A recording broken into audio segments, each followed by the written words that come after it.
Let's spend a minute on Trump, DeSantis, and Biden. The potential future of fascism in the US may find a newly cemented foundation as soon as Tuesday. Trump's message that he may get arrested has made the rounds already, and if anything, with his post on Truth Social, he reaffirmed that the insurrection was quite welcome by him, and he is yet again encouraging his mindless troops to cause harm upon his calling. But the question is, can there actually be a bigger issue than that? And in my opinion, underscored by some data, of course, and looking ahead, unfortunately, I think yes. With Trump stuck in a legal battle, his participation in the 2024 presidential election is looking more than questionable. Yet in a direct favorability comparison between Trump and DeSantis, they are running a very close race. So to disable Trump is going to benefit DeSantis. Yes, of course, for some time the Trump troops are going to be fumingly mad, but present and future image campaigns to better position DeSantis may attempt to sway those Trump voters. While Republicans still favor Trump over DeSantis in an actual primary right now, most of these voters follow a cult of personality, and that may change soon. The main difference is that Trump considers DeSantis too dull to be president, whereas DeSantis thinks that Trump is a moron and has no business being in the Oval Office for a second time. Yes, of course, those headlines are from The Independent, so a little bit questionable, but the fact remains that dull can be overcome with an image campaign, repositioning DeSantis as the new Ronald Reagan. From California is Ronald Reagan. This palm tree that is in Florida is Ron DeSantis. He said Ron DeSantis, or Ronald DeSantis, is the second, has an anointing similar to Ronald Reagan. And I saw Ron DeSantis as a tree of righteousness. While Trump can't buy himself any form of intelligence to make up the deficit. If you have a windmill anywhere near your house, congratulations. Your house just went down 75% in value. And they say the noise causes cancer. You told me that one, okay? You know, the thing makes it so... So he thinks that windmills cause cancer. No, to be more specific, Anna, the noise from the windmill causes cancer. Everybody knows that.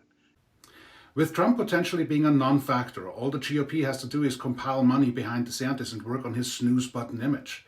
And money is not their issue. Considering the support from various large donors, DeSantis has accumulated $134 million in 2022 alone. To further support the fascist in the fast lane, a newly founded nonprofit by the name of And to the Republic, a 501c4 advocacy organization, has been created. The advantage of a C4 designation is that they do not have to disclose their donors, but can raise and spend unlimited amounts of money advocating for policies. Behind this machinery is Tori Sachs, a Michigan-based Republican strategist, and they got to work almost immediately. Meanwhile, in an early thought experiment, writers looked at the Biden-Trump matchup, which has the career criminal leading by 3% over Biden, and the Biden-DeSantis comparison, where Benito is leading by 3% as well. This is where I'm taking a quick side tour. The margins here are within the margins of polling errors, and I wonder how various generations will react if TikTok and other means of communal communications are prohibited and Biden is either responsible altogether for the ban or characterized as the person who is responsible for the ban. The jury, of course, is out on that one, but I can't imagine that Biden would get away unscathed. And given the margins in 2020, the loss of even a small percent point of the 100 million people that are affected could be the decider in 2024. In all, Trump may be a non-factor in 2024. The margins between DeSantis and Biden are thin, and they haven't started image campaigning for DeSantis yet. Add to this that any interference with the communications of over 100 million Americans who use TikTok, and the margins between DeSantis and Biden may widen, courtesy of a large number of angry voters that an image campaign for Biden won't be able to fix. The bottom line is that the Trump indictment simply comes at a bad time. Does he deserve to rot in prison? Absolutely.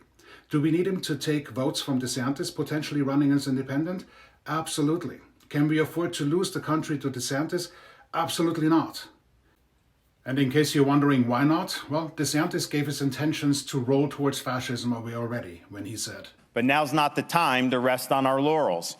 We have the opportunity and indeed the responsibility to swing for the fences so that we can ensure Florida remains number one. Don't worry about the chattering class. Ignore all the background noise. Keep the compass set to true north.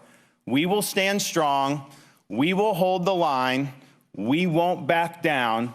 And I can promise you this, you ain't seen nothing yet. Thank you all.